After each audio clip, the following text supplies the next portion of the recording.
Muy buenas amigos, el Señor les bendiga. En esta hora vamos a continuar con la lectura del Camino a Cristo, capítulo 4, que lleva como título Para obtener la paz interior. El que encubre sus transgresiones no prosperará, mas quien las confiese y las abandone alcanzará misericordia. Las condiciones indicadas para obtener la misericordia de Dios son sencillas, justas y razonables. El Señor no nos exige que hagamos alguna cosa penosa para obtener el perdón de nuestros pecados. No necesitamos hacer largas y cansadoras peregrinaciones ni ejecutar duras penitencias para encomendar nuestras almas al Dios de los cielos o para expiar nuestras transgresiones, sino que todo aquel que confiese su pecado y se aparte de él alcanzará misericordia.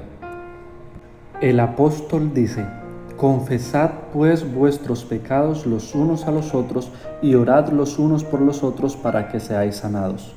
Confesad vuestros pecados a Dios, el único que puede perdonarlos, y vuestras faltas unos a otros. Si has dado motivo de ofensa a tu amigo o vecino, debes reconocer tu falta y es su deber perdonarte con buena voluntad. Debes entonces buscar el perdón de Dios, porque el hermano a quien ofendiste pertenece a Dios, y al perjudicarle pecaste contra su Creador y Redentor. El caso es presentado al único y verdadero mediador y nuestro gran sumo sacerdote, que ha sido tentado en todo punto, así como nosotros, mas sin pecado.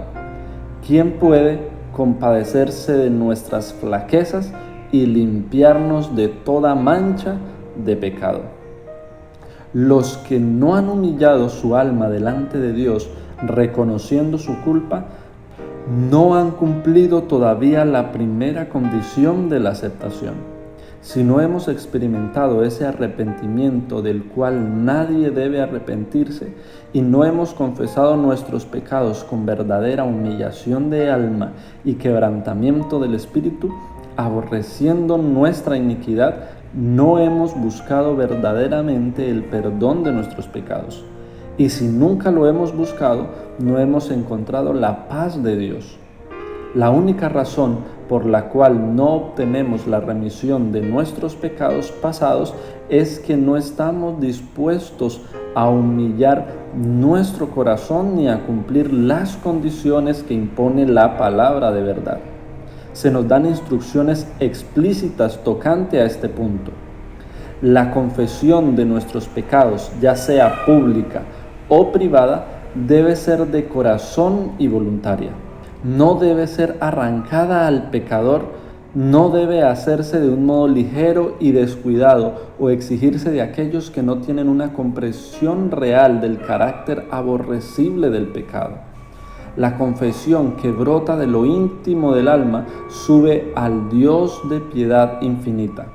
El salmista dice: cercano está Jehová a los quebrantados de corazón y salva a los de espíritu contrito. La verdadera confesión es siempre de un carácter específico y reconoce pecados particulares. Pueden ser de tal naturaleza que solo pueden presentarse delante de Dios. Puede ser males que deban confesarse individualmente a los que hayan sufrido daños por ello. Pueden ser de un carácter público y en ese caso deberán confesarse públicamente. Pero toda confesión debe hacerse definida y directa para reconocer en forma definida los pecados de los que uno sea culpable. En los días de Samuel, los israelitas se alejaron de Dios. Estaban sufriendo las consecuencias del pecado, pues habían perdido su fe en Dios, el discernimiento de su poder y de su sabiduría para gobernar a la nación, y no confiaban en la capacidad del Señor para defender y vindicar su causa. Se apartaron del gran gobernante del universo y desearon ser gobernados como las naciones que los rodeaban. Antes de encontrar paz, hicieron esta confesión explícita: porque a todos nuestros pecados hemos añadido esta maldad de pedir para nosotros un rey. Tenían que confesar el preciso pecado del cual se habían hecho culpables. Su ingratitud oprimía sus almas y los separaba de Dios. La confesión no es aceptable para Dios si no va acompañada por un arrepentimiento sincero y una reforma. Debe haber cambios decididos en la vida. Todo lo que ofende a Dios debe dejarse. Tal será el resultado de una verdadera tristeza por el pecado. Se nos presenta claramente lo que tenemos que hacer de nuestra parte. Lavaos, limpiaos, apartad la maldad de vuestras obras de delante de mis ojos. Cesad de hacer lo malo, aprended a hacer lo bueno. Buscad lo justo, socorred al oprimido, mantened el derecho del huérfano, defended la causa de la viuda. Si el inicuo devolviere la prenda, restituyere lo robado y anduviere en los estatutos de la vida, sin cometer iniquidad, ciertamente vivirá, no morirá. El apóstol Pablo dice, hablando de la obra del arrepentimiento: el que fuisteis entristecidos según Dios, que solícito cuidado obró en vosotros, y qué defensa de vosotros mismos, y qué indignación, y qué celo, y qué justicia vengativa, en todo os habéis mostrado puros en este asunto. Una vez que el pecado amortiguó la percepción moral, el que obra mal no discierne los defectos de su carácter, ni comprende la enormidad del mal que ha cometido. Y a menos que ceda al poder convincente del Espíritu Santo, permanecerá parcialmente ciego con respecto a su pecado. Sus confesiones no son sinceras ni provienen del corazón. Cada vez que reconoce su maldad, añade una disculpa de su conducta al declarar que si no hubiese sido por ciertas circunstancias, no habría hecho esto o aquello que se le reprocha. Después que Adán y Eva hubieron comido de la fruta prohibida, los embargó un sentimiento de vergüenza y terror. Al principio solo pensaban en cómo podrían excusar su pecado y escapar de la temida sentencia de muerte. Cuando el Señor les habló tocante a su pecado, Adán respondió echando la culpa en parte a Dios y en parte a su compañera. La mujer que pusiste aquí conmigo me dio del árbol y comí.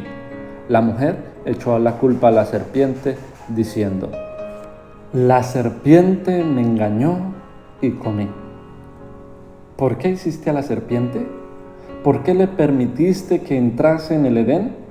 Esas eran las preguntas implicadas en la excusa que dio por su pecado.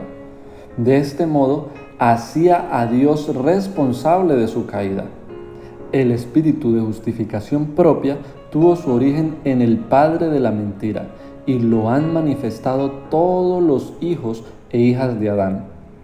Las confesiones de esta clase no son inspiradas por el Espíritu Divino y no serán aceptables para Dios. El arrepentimiento verdadero induce al hombre a reconocer su propia maldad, sin engaño ni hipocresía, como el pobre publicano que no osaba ni aún alzar los ojos al cielo, exclamara: Dios, ten misericordia de mí, pecador. Y los que reconozcan así su iniquidad serán justificados, porque el Señor Jesús presentará su sangre en favor del alma arrepentida. Los ejemplos de arrepentimiento y humillación genuinos que da la palabra de Dios revelan un espíritu de confesión que no busca excusas por el pecado ni intenta su justificación propia.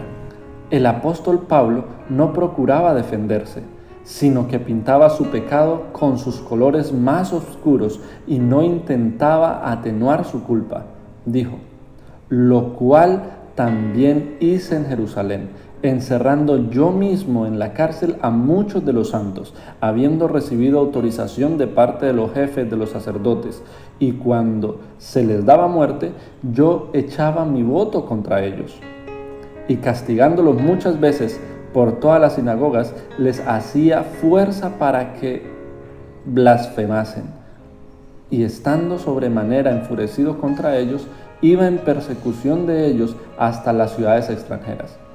Sin vacilar, declaró: Cristo Jesús vino al mundo para salvar a los pecadores, de los cuales yo soy el primero.